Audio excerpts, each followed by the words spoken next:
se llenó totalmente de basura, un constructor lo compró. Tenía una idea para ganar mucho dinero con ese basurero. Así que trajo enormes camiones con tierra y la esparció encima de la basura, compactando la tierra con una enorme y pesada aplanadora.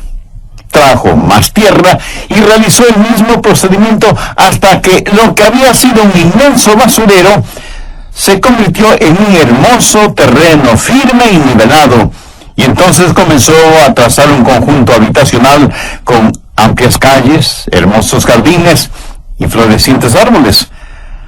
Nadie podía decir que alguna vez ese lugar fue un basurero, y construyó muy atractivas casas, y las familias comenzaron a comprarlas y habitarlas, y muy pronto ese lugar se convirtió en un hermoso vecindario.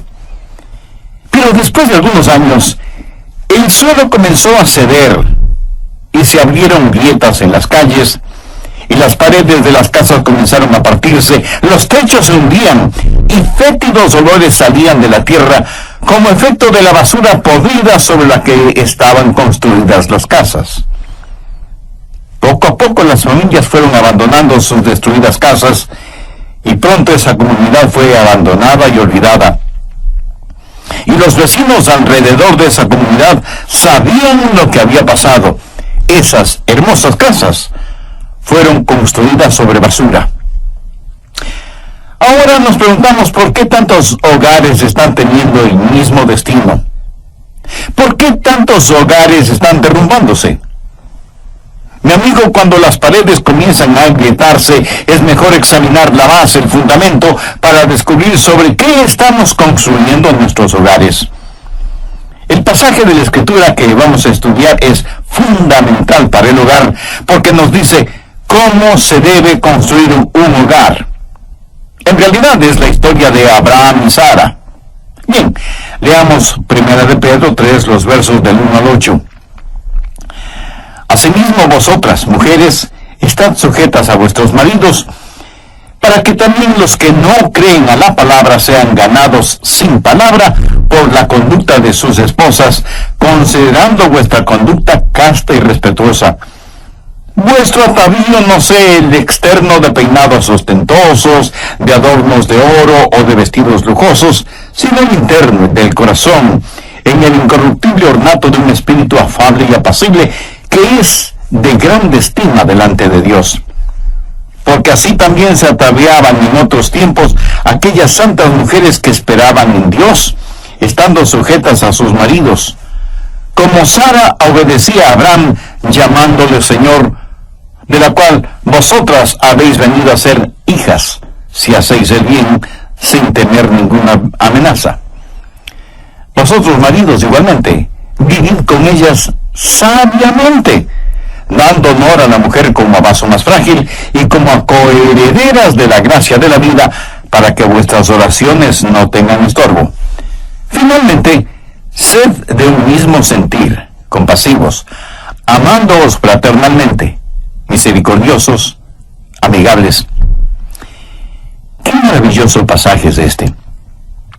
Y me gusta mucho que la ilustración que se usa se relacione con Abraham y Sara. Y le diré por qué. Si alguna vez ha existido una pareja con una buena razón para divorciarse, esa fue Sara y Abraham. Ellos de ninguna manera fueron la pareja perfecta. Hubo el asunto del adulterio con Agar, y Abraham tuvo un hijo en una mujer que no fue su esposa. Tuvieron problemas con sus hijos, y los hijos tuvieron problemas pero muy serios entre ellos mismos. En realidad fue una familia separada, constantemente en movimiento, nunca en un solo lugar, viviendo siempre en carpas, y eso causó toda clase de problemas psicológicos. Abraham fue descuidado, diciendo la verdad, y desconsiderado con su mujer. Dijo medias verdades, y una media verdad es por lo general una mentira completa. Juntos habían recorrido todas las etapas de la vida. Se conocieron cuando eran jóvenes y se enamoraron a muy temprana edad. Pasaron de la juventud a la edad media. Sobrevivieron la edad media, que en muchas parejas es la más difícil de sobrevivir. Se dice que la juventud mira hacia adelante, la vejez mira hacia atrás y la edad media se mira preocupada. Pero pasaron por todas esas etapas hasta llegar a la vejez, viviendo muchos años. Experimentaron desde lo romántico hasta lo reumático y pasaron por todo eso, pero tuvieron problemas. Sin embargo, a pesar de todo, lograron llegar al final porque aprendieron ciertos principios. Y uno de los principios básicos fue compromiso. ¿Sabía usted que las parejas que se divorcian y las que no se divorcian generalmente tienen la misma clase de problemas? La diferencia no está en los problemas que tengan, sino en el compromiso mutuo. Amigas y amigos oyentes, deseo que escuchen con mucha atención lo que voy a decir. No es el amor lo que mantiene a su matrimonio unido. Es el matrimonio el que mantiene su amor mutuo. Es compromiso, entrega. Es una vida construida en ciertos principios bíblicos. Y en Primera de Pedro, el apóstol tiene primero palabras para las esposas y segundo, ayuda para los esposos. Palabras para las esposas y ayuda para los esposos. Básicamente Pedro está diciendo cuáles son las actitudes y los atributos que hacen de una esposa cristiana una mujer piadosa, la clase de esposa que debe ser. Y primero les habla de sumisión. Veamos los versos 1 y 2. Asimismo, vosotras, mujeres, estad sujetas. Esto significa sumisión. Estad sujetas a vuestros maridos. Detengámonos aquí un instante. Ella debe estar sujeta a su propio marido. Y algunas mujeres estarán pensando, pastor, eso sería maravilloso si él fuera un marido bueno y piadoso. Un momento, mi amiga. La Biblia dice que la mujer debe estar sujeta o sumisa a su propio marido. ¿Por qué? Para que también los que no creen a la palabra sean ganados sin palabra por la conducta de sus esposas.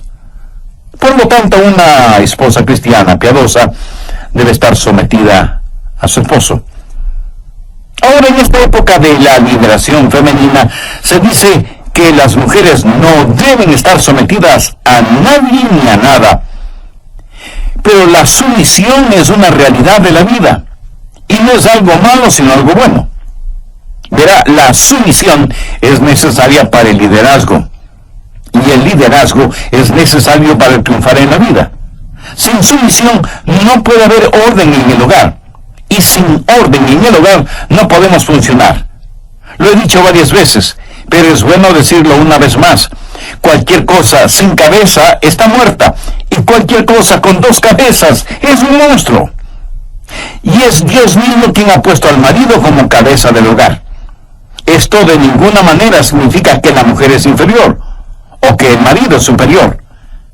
Algunas veces tenemos la idea de que si estamos en sumisión a alguien o algo, somos inferiores a aquello que estamos en sumisión. Pero nada es más alejado de la verdad.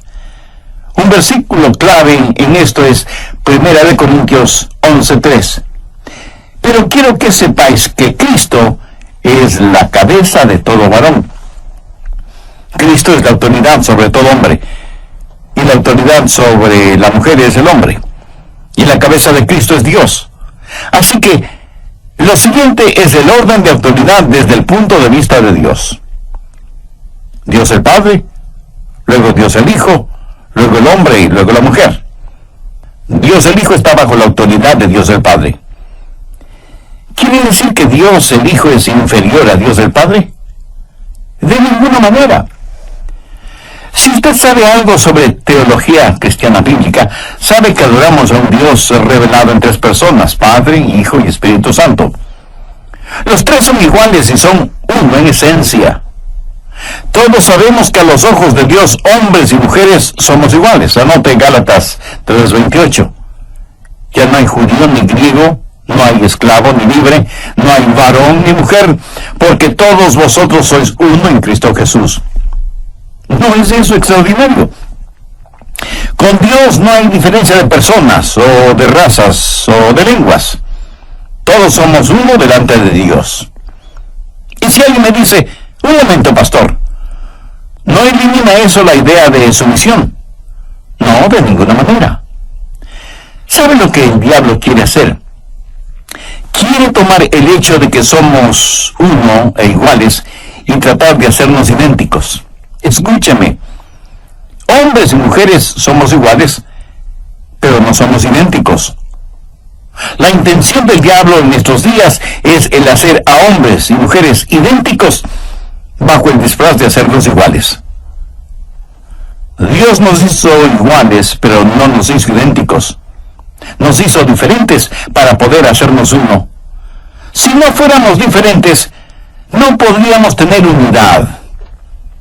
Fueron las diferencias en Joyce las que me atrajeron hacia ella. Y creo que mis diferencias fueron las que le atrajeron a ella hacia mí. Quiero decir, yo no quisiera frotar mis mejillas con barba contra las mejillas con barba de otro hombre. Me sería más fácil abrazar a un puercoespín. Lo que trato de decir, mi amigo, es que Dios nos hizo diferentes para poder hacernos uno. Hombres y mujeres somos iguales, pero no somos idénticos. Y yo doy gracias a Dios por las diferencias. La Biblia está en contra de los afeminados y de las marimachos.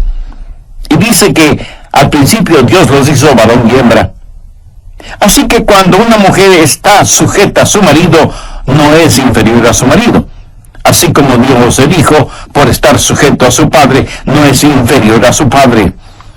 Ahora, cuando una mujer acepta esta clase de actitud, algo maravilloso sucede. Atrae la atención de su esposo. Y Pedro dice que el marido no salvo puede ser ganado por la conducta de su esposa. La conducta casta y respetuosa de la mujer llamará la atención del hombre como ninguna otra cosa podría hacerlo.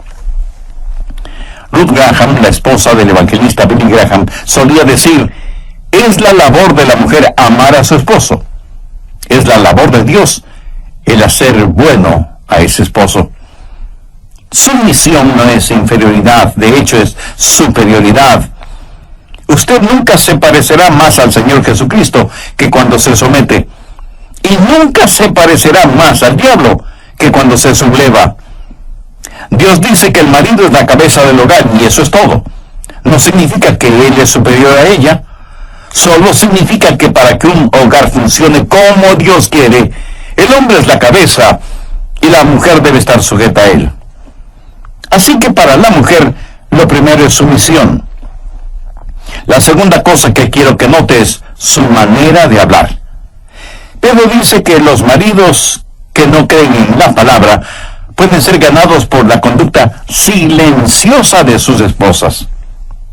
Pero la idea total en 1 de Pedro 3:1 es que los esposos podrán ser ganados si es que no tienen una esposa regañona.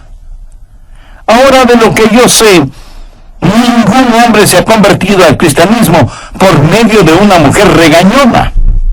Y la Biblia tiene mucho que decir sobre este asunto. Veamos Proverbios 19:13. Dolores para su padre el hijo necio, y gotera continua las contiendas de la mujer. Y en Proverbios 21:9 leemos, mejor es vivir en un rincón del terrado que con mujer rencillosa en casa espaciosa. Ahora, esto no significa que una mujer no pueda testificar a su esposo. No significa que una mujer no pueda exponer su causa o hacer conocer sus puntos de vista y sus deseos. Ella debe hacer su mejor esfuerzo para influenciar en su marido, pero no debe ser con regaños. La Biblia dice que él debe considerar la conducta de su esposa casta y respetuosa. La palabra casta significa pura, sin adulteraciones. Una esposa debe ser tan pura y transparente para que si tiene un esposo no salvo, la forma en que ella vive y su estilo de vida digan 1000 veces más de lo que las palabras de ella podrían decirle. Él debe vivir con un sermón, comer con un sermón, dormir con un sermón. Ella debe rodearle con un radiante y hermoso estilo de vida. Amigas, sé que no es fácil hacer esto, especialmente cuando son bombardeadas por toda clase de cosas impuras. Y usted no podrá tener un estilo de vida casto y puro, a menos que tenga pensamientos castos y puros. Déjeme decir para hombres y mujeres algo sobre pensamientos impuros. Nunca antes habíamos enfrentado una época con tantos pensamientos impuros que penetran nuestras mentes y nos impulsan, como en la época actual. ¿Qué hace usted cuando tiene un pensamiento impuro? Bueno, dirá usted, simplemente lo alejo de mi mente. Eso no es tan fácil. Lo que debe hacer es reciclarlo. ¿Qué quiere decir con esto? Escúcheme. Estamos hablando de pensamientos impuros. Suponga que está en una piscina y está jugando con una pelota llena de aire. Usted empuja esa pelota hacia el fondo de la piscina. ¿Y qué sucede? Que esa pelota sale a la superficie. Pensamientos impuros. Usted trata de hundirlos y siempre saldrán a la superficie. Eso es lo que sucede cuando se trata de alejarlos. No puede hacerlo. Entonces, ¿qué necesita hacer? La próxima vez que un pensamiento impuro penetre en su mente y en su corazón, no trate de alejarlo, recíclelo. Tome la palabra de Dios y saque el aire de esa pelota. Quiero decir, mire ese pensamiento a la luz de la palabra de Dios. Cuando tenga un pensamiento impuro, pregúntese qué dice Dios sobre el asunto. Mírelo bajo el microscopio bíblico y quítele todo el aire a ese pensamiento. Solo entonces no podrá salir nuevamente a la superficie. Se quedará inútil en el fondo, no porque lo ha alejado de usted, sino porque lo ha enfrentado y eliminado con la palabra de Dios. Aquí está una esposa que debe tener una conducta casta, una conducta pura. Ahora no piense solo en su sumisión y en su conducta, sino también en su serenidad. Los versos 3 y 4 de Primera de Pedro, capítulo 3, dicen: vuestro atavío no sea de externo, de peinados ostentosos, de adornos de oro o de vestidos lujosos, sino el interno del corazón, en el increíble ornato de un espíritu afable y apacible, que es de grande estima delante de Dios. Aquí Dios le dice a una mujer cómo ser hermosa, y le dice que una de las cosas que le hace hermosa es la serenidad, el adorno de un espíritu afable y apacible. Antes de terminar este programa, permítame decirle lo siguiente. Delante de Dios nunca somos más hermosos que cuando espiritualmente llegamos a ser sus hijos. Y si bien es cierto que todos los seres humanos somos criaturas de Dios, solo cuando recibimos a Cristo como nuestro Salvador y Señor es que nos volvemos hijos de Dios. La Biblia dice en Juan 1:12, mas a todos los que le recibieron, a los que creen en su nombre, les dio potestad de ser hechos hijos de Dios. ¿Es usted ya un hijo o una hija de Dios? Para entender a plenitud lo que Dios tiene que decir sobre el matrimonio, hay que conocer íntimamente a Dios, quien fue el inventor del matrimonio. ¿Conoce usted de esa manera a Dios por medio de su Hijo Jesucristo? Al finalizar el programa anterior dije que una esposa debe tener una conducta casta, una conducta pura. Ahora, no piense solo en su sumisión y en su conducta, sino también en su serenidad. Los versos 3 y 4 de Primera de Pedro, capítulo 3, dice: vuestro atavío no sea el externo de peinados ostentosos, de adornos de oro o de vestidos lujosos, sino el interno del corazón, en el incorruptible ornato de un espíritu afable y apacible, que es de grande estima delante de Dios. Aquí Dios le dice a una mujer cómo ser hermosa, y le dice que una de las cosas que le hace hermosa es la serenidad, el adorno de un espíritu afable y apacible. Algunos citan primero de Pedro 3, versos del 1 al 8, para decir que las mujeres no deben ir al salón de belleza, o no deben lucir joyas, etc. Pero hay que leer esto cuidadosamente. Otra traducción de la Biblia dice: No dejen que su adorno sea meramente externo. Y me alegro que la palabra meramente esté ahí. Porque alguien podría decir, la Biblia dice que las mujeres no deben arreglarse el pelo. O que las mujeres no deben lucir ninguna joya. O que las mujeres no deben vestirse. No dice eso. Pero sí dice que el adorno de las mujeres no debe ser meramente, o sea, únicamente lo externo, lo físico, lo material. Estimada amiga, lo que está diciendo es que si usted quiere ministrar a su esposo, debe tener una belleza que va más allá de lo superficial, de lo epidérmico. Y Sara es el ejemplo aquí. Permítame decirle que Sara fue una mujer de extraordinaria hermosura. Imagínese, ella tenía 80 años y los hombres aún se peleaban por ella. Pero el apóstol está diciendo que una mujer casta y pura no debe ponerse vestidos chillones o llamativos, que no debe sobreadornarse de tal manera que esconda por completo la belleza interior que Dios ha puesto en ella. Por ejemplo, se dice que los ojos son el espejo del alma. ¿Ha visto cómo algunas mujeres se maquillan los ojos? Asustarían a cualquier marciano si los marcianos existieran. Y debido a esa máscara que se ponen, es imposible ver ninguna belleza interna. Y Pedro dice que si usted pone el énfasis solo en lo exterior, está peleando una batalla perdida, porque las cosas externas son corruptibles. Pero la belleza interna va en aumento día tras día. Se hizo una importante encuesta entre estudiantes colegiales y universitarios. La pregunta fue, ¿qué valores espera encontrar en la persona con la cual tiene una cita? Los estudiantes respondieron que lo que esperaban encontrar era personalidad, sinceridad y carácter. El asunto de la apariencia física ocupó casi el último lugar en la encuesta. ¿Sabe que las personas que se adornan excesivamente es porque les falta autoconfianza? Pero la persona que se viste sencillamente y hace resaltar sus cualidades internas es la persona más segura de sí misma. El apóstol habla del ornato de un espíritu afable y apacible. Ahora, queridas damas, no tengan la idea de que mansedumbre es sinónimo de debilidad.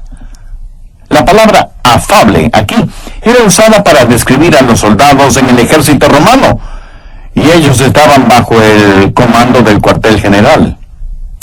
Y nadie podría decir que los soldados romanos eran débiles.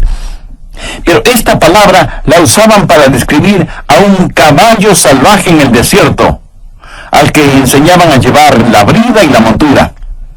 Ciertamente ese caballo no era débil, y aunque fuera domado, seguía conservando toda su fortaleza. Sabía que una mujer requiere de más fortaleza para, en realidad, exhibir un espíritu afable y apacible. Y ser apacible no significa que ella es solo un adorno. Ser apacible significa ser tranquila y serena. Ella posee esa belleza interior, sabe quién es, tiene fortaleza y control. Es dueña de esa serenidad que demuestra la presencia de Jesús en su vida. Y todo eso sale a flote en su forma de hablar, en la forma de estar sujeta a su marido. Y Pedro habla también de la manera en que ella se desempeña. Leamos los versos 5 y 6. Porque así también se ataviaban en otros tiempos aquellas santas mujeres que esperaban en Dios, estando sujetas a sus maridos, como Sara obedecía a Abraham, llamándole Señor, de la cual vosotras habéis venido a ser hijas. Hay que entender que Sara, por llamar Señor a su marido, no lo adoraba. En esos tiempos bíblicos, ese era un término de respeto.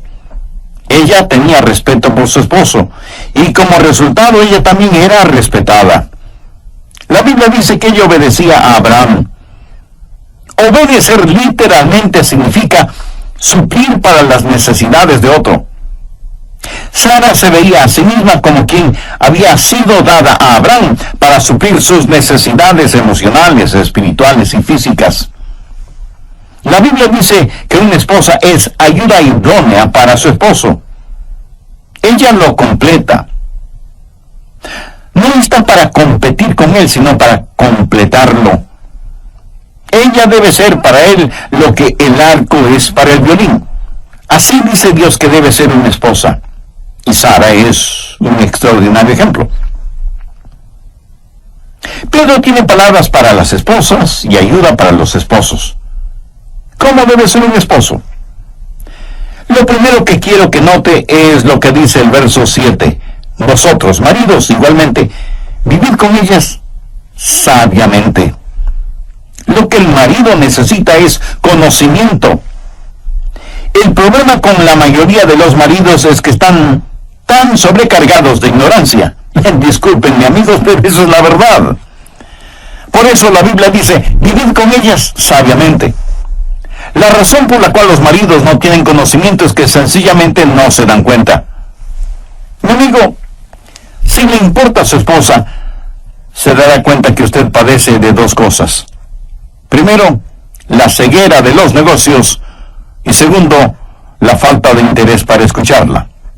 Y la razón por la cual no escuchamos es porque pensamos que ya lo sabemos todo, y que todo lo que vamos a oír de parte de ella es repetitivo. Amigos, déjenme decirles algo. Es mejor que aprenda una cosa sobre las mujeres. Las mujeres no solo piensan con la cabeza, sino que piensan también con el corazón. Y ellas no solo hablan lógicamente, sino que hablan emocionalmente. No escuchen lo que ellas dicen, escuchen lo que ellas quieren decir. Y eso es difícil, porque usted tiene que escuchar con su corazón, al igual que con su cabeza. Quiero hacerles una pregunta. ¿Sabe usted cuáles son las 3 más profundas necesidades de su mujer? Podría escribirlas sin usar todo el día para hacerlo. Simplemente escriba, estas son las 3 más profundas necesidades de mi mujer. Vaya, qué tarea más difícil, ¿verdad? ¿Sabe lo que significa estar consciente de algo? Es amar a su mujer con sus ojos y con sus oídos. ¿Hace usted eso? Y usted me dice, pastor, pero ella sabe que le amo. Una de las claves para estar consciente de alguien es el orar por esa persona. ¿Ora usted con su esposa? Honestamente, usted no puede interceder por ella si no está consciente de su bienestar, de sus necesidades. Pero no solo estar consciente de eso, sino también aceptarla. Pero dice, vosotros, maridos, igualmente vivid con ellas. Esto habla de total aceptación. Cuando usted se casó, sintió que esa mujer y usted tenían mucho en común. Y eso es probablemente lo que les atrajo el uno al otro, las cosas que tenían en común. Pero usted desconocía que no era solamente lo que tenían en común lo que les atrajo, sino también las diferencias. Es un hecho psicológico que los opuestos se atraen. Y han hecho encuestas sobre las diferencias psicológicas y emocionales, descubriendo que el 70% de aquellos que están casados son lo opuesto, no solo sexualmente, sino también en lo emocional y lo psicológico. Mi esposa y yo tomamos una prueba psicológica, y les diré que estamos absolutamente en extremos opuestos. Es increíble. Y yo pensé cuando nos casamos que teníamos muchísimas cosas en común. Piensa en todos los matrimonios que conoce y cuántos maridos y mujeres están en extremos opuestos.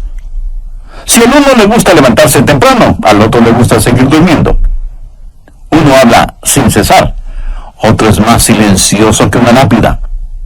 A uno le gusta derrochar mientras su cónyuge ahorra hasta la respiración.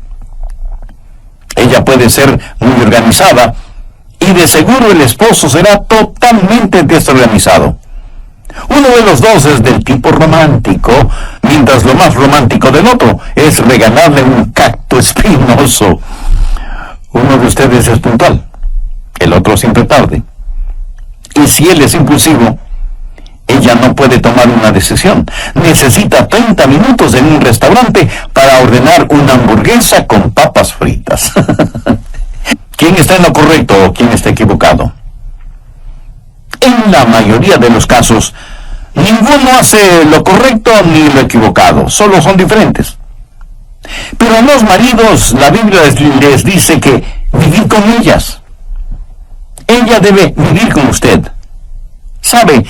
La falta de aceptación pone a su matrimonio en una base condicional donde usted dice, bueno, te amaré si es que... O la otra frase es, te amo porque... O sea que el amor suyo hacia su cónyuge está condicionado y no debe ser así. La aceptación es amor incondicional. Ahora ponga atención. Para poder aceptar, usted tiene que hacer ajustes. Pedro dice que el marido debe dar honor a la mujer como a vaso más frágil. Por lo tanto, ¿quién debe hacer los mayores ajustes? Lo fuerte debe ajustarse a lo débil.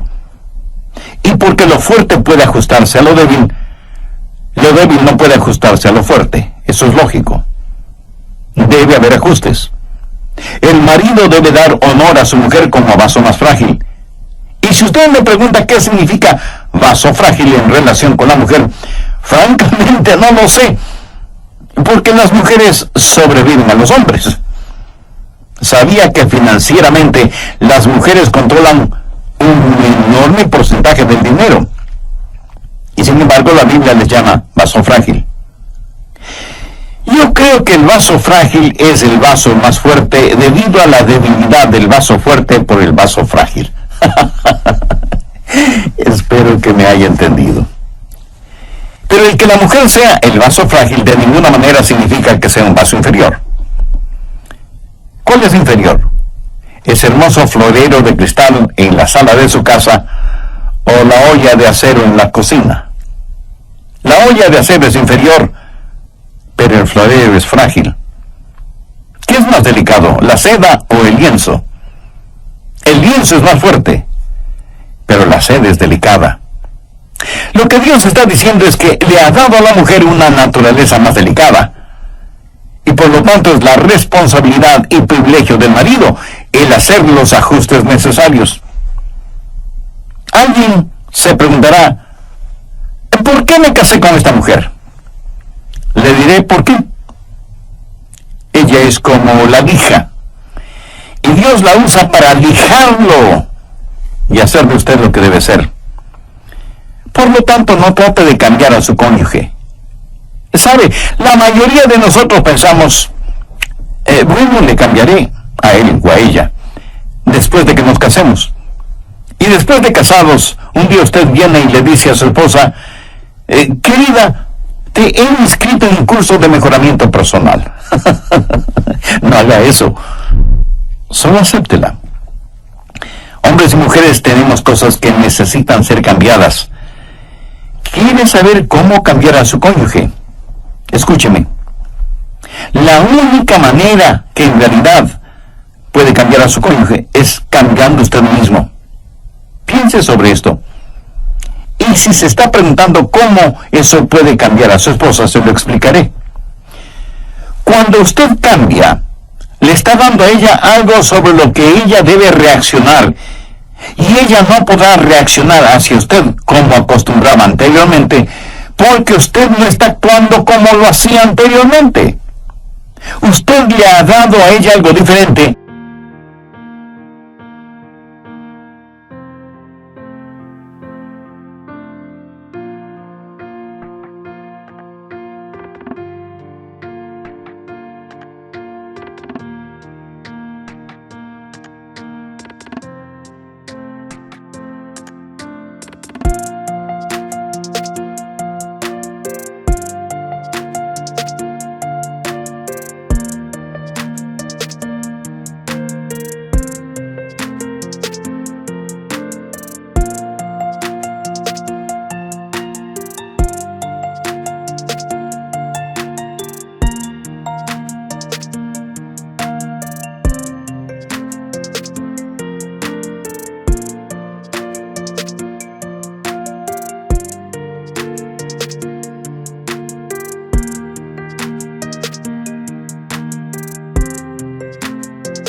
reaccione.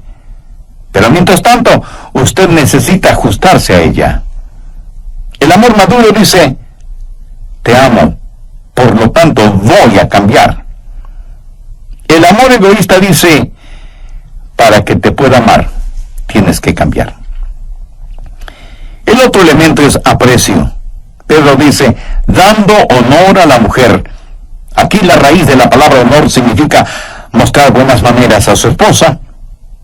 Habla del aprecio que debe sentir por ella. ¿Sabe el significado de la palabra aprecio? En el diccionario, una propiedad, y le dicen que esa propiedad se está apreciando. ¿Qué significa eso? Pues que su propiedad está aumentando de valor. ¿Qué es lo contrario de esto? Depreciación, que significa que algo está perdiendo su valor. ¿Quiere usted una esposa que cada día se aprecia más? ¿O una esposa que cada día se deprecia más? Es una buena inversión para usted el apreciar a su esposa. Cuando usted le da honor, cuando le muestra aprecio, ella, por así decirlo, aumenta de valor, porque ella tendrá una saludable imagen de sí misma. Y cuando eso sucede, ella tendrá ese ornato de un espíritu afable y apacible. Maridos y mujeres, vivimos en un mundo donde todo alrededor nuestro trata de derrumbarnos. Todos tratan de llegar a la cúspide, y para lograrlo, pisotean a quienes se encuentran en su camino.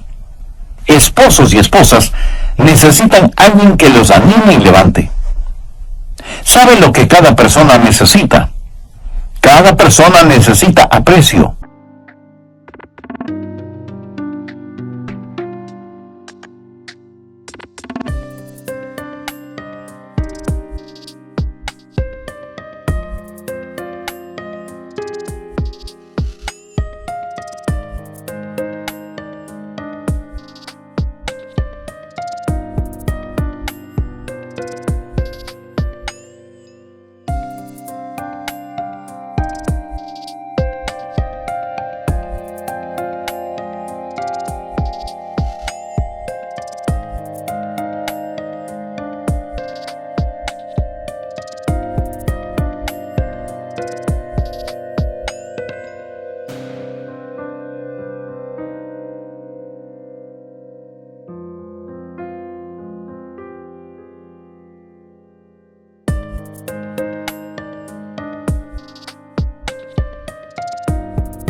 Cada persona desea ser apreciada. Y si usted me dice que no, con todo el aprecio que le tengo, permítame decirle que está mintiendo.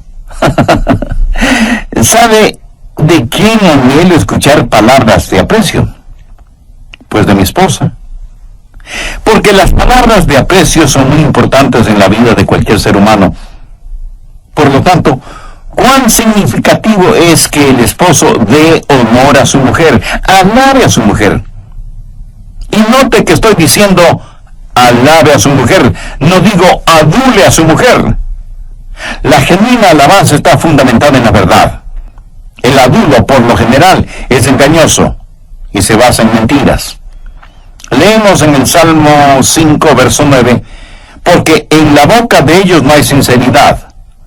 Sus entrañas son maldad. Sepulcro abierto es su garganta. Con su lengua hablan lisonjas. Alabe a su mujer y hágalo públicamente, frente a sus familiares, frente a sus amigos, frente a sus socios. Esto es lo que la palabra de Dios dice. Se dice que después de años de matrimonio un hombre puede ver a su esposa aún sin mirarla y viceversa. ¿Cuán verdadero es eso? Veamos una vez más 1 de Pedro 3:7. Vosotros, maridos, igualmente vivid con ella sabiamente, dando honor a la mujer como a vaso más frágil y como a coheredera de la gracia de la vida, para que vuestras oraciones no tengan estorbo. ¿Notó esa hermosa frase, como a coheredera de la gracia de la vida? La gracia de la vida. Es como si Dios mismo estuviera diciendo, esta es la cereza que adorna el pastel. Amigo, ¿cómo van las cosas en su matrimonio? ¿Cómo está su relación con su esposa? Si Si este mensaje que he compartido con usted ha puesto en evidencia algunas deficiencias suyas en relación con su esposa, la razón bien podría ser que usted no tiene la presencia de Cristo en su vida. Y sin la dimensión espiritual en su vida, las cosas nunca serán lo que deben ser. Es el Señor Jesucristo su Salvador y Señor. Le ha invitado para que venga a morar en su corazón y tome el control de su vida, incluyendo su matrimonio. Si usted no tiene comunión con Dios por medio de Jesucristo, ¿cómo puede orar por su esposa, por sus hijos o por usted mismo? Quisiera hacer una decisión por Jesús. Lo puede hacer ahora mismo en la intimidad de su ser. Solo tiene que pedirle con sus propias palabras que le perdone sus pecados.